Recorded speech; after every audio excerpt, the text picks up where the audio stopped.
তারেক রহমান ভারতে যেতে পারবে না। তারেক রহমান ভারতে সফর করা একেবারেই অনুচিত হবে। বাংলাদেশের জনগণ এটা কোনোভাবেই মেনে নেবে না। শেখ হাসিনার দিল্লিতে আশ্রিত অবস্থায় থাকা, সেখানে প্রেস কনফারেন্স করা, ওসমান হাদির খুনিদেরকে ভারতে থাকা, সেটা কেবলমাত্র একটা ইস্যু। আমরা স্পষ্টভাবে বলতে চাই এটা কোনো ইস্যু না, এটা বাংলাদেশের সার্বভৌমত্বের প্রশ্ন। শেখ স্টাইলের কোন একটা স্বাধীনতাকামী সংগঠন ঢাকা একটা প্রেস কনফারেন্স করলো এবং বাংলাদেশ সরকার বলল যে এটা দায় আমাদের না, আমরা জানি না এটা কিভাবে হয়েছে, আমরা এটাকে সমর্থন করি না। এটা কি কেউ বিশ্বাস করবে? পৃথিবীর কেউ এটা বিশ্বাস করবে? এটা বিশ্বাস করবে না। ওরা দিল্লিতে যে প্রেস কনফারেন্স হয়েছে এটা অবশ্যই ভারত সরকারের এটা প্রত্যক্ষ এবং পরোক্ষ সমর্থনেই এই প্রেস কনফারেন্স হয়েছে।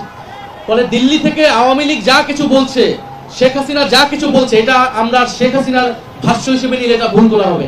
এটাকে নিতে হবে এটা দিল্লির ভাষ্য, এটা ভারতের ভাষ্য। ভারত এই বার্তাটা বাংলাদেশকে দিতে চাচ্ছে। রাষ্ট্রমন্ত্রী খলিলুর রহমান তিনি প্রেস ব্রিফিং এ বললেন যে ওসমান হাদির খুনিদের প্রত্যর্পণ বিষয়ে এবং শেখ হাসিনার প্রত্যর্পণ বিষয়ে আলোচনা হয়েছে, কিন্তু ভারতীয় হাই কমিশনার যখন প্রেস ব্রিফিং করলেন তার মুখ থেকে কিন্তু আমরা এরকম কিছু শুনলাম না।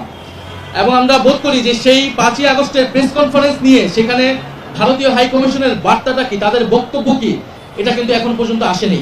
ভারতে সফর করা একেবারেই অনুচিত হবে। বাংলাদেশের জনগণ এটা কোনোভাবেই মেনে নেবে না। ফলে আমরা আশা করব যে বাংলাদেশের জনগণের প্রতি আস্থা রাখুক। আমরা এই প্রশ্নে সকল দল ঐক্যবদ্ধ থাকব। এনসিপির নাহিদ ইসলাম বললেন তারেক রহমানকে ইন্ডিয়া সফরে যাওয়া যাবে না, আর গেলে এটা জনগণ মেনে নেবে না।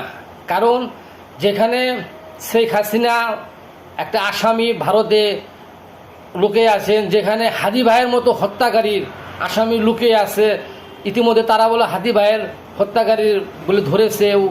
তার পরবর্তীতে সেখানে আমাদের রাষ্ট্রীয় সাথে কথা বলা হয়েছে, কিন্তু কি বলছে সেটা কিন্তু এখনো পর্যন্ত ভারতের থেকে সেটা জানানো যায়নি। যার কারণে নাহিদ ইসলাম বলেছেন আমাদের তারেক রহমানকে সেখানে যাওয়া উচিত হবে না। যে পর্যন্ত এটার কোনো একটা ফয়সালা না আসবে, না করা হবে, সে পর্যন্ত তারেক রহমানকে ইন্ডিয়া সফরে যাওয়া যাবে না, এটা বললেন আমাদের নাহিদ ইসলাম ভাই। আর যেখানে মনে করেন যে শেখ হাসিনার মতো মানুষ ঢাকা শহরে যেরকম একটা মিটিং হলে অবশ্যই সরকার সেটা জানবে, কিন্তু যেখানে দিল্লিতে শেখ হাসিনা মিটিং করে বক্তব্য দেয়, অথচ সেখানকার প্রধান রাষ্ট্র অথবা মোদী সরকার বলে যে এখানে কি হয়েছে সেটা আমরা জানি না, এটা কথা বললে কি সাধারণ জনগণ মানবে? মানবেন না। কারণ তারাও শেখ হাসিনার পক্ষে আছে এবং শেখ হাসিনা কী সব বলে না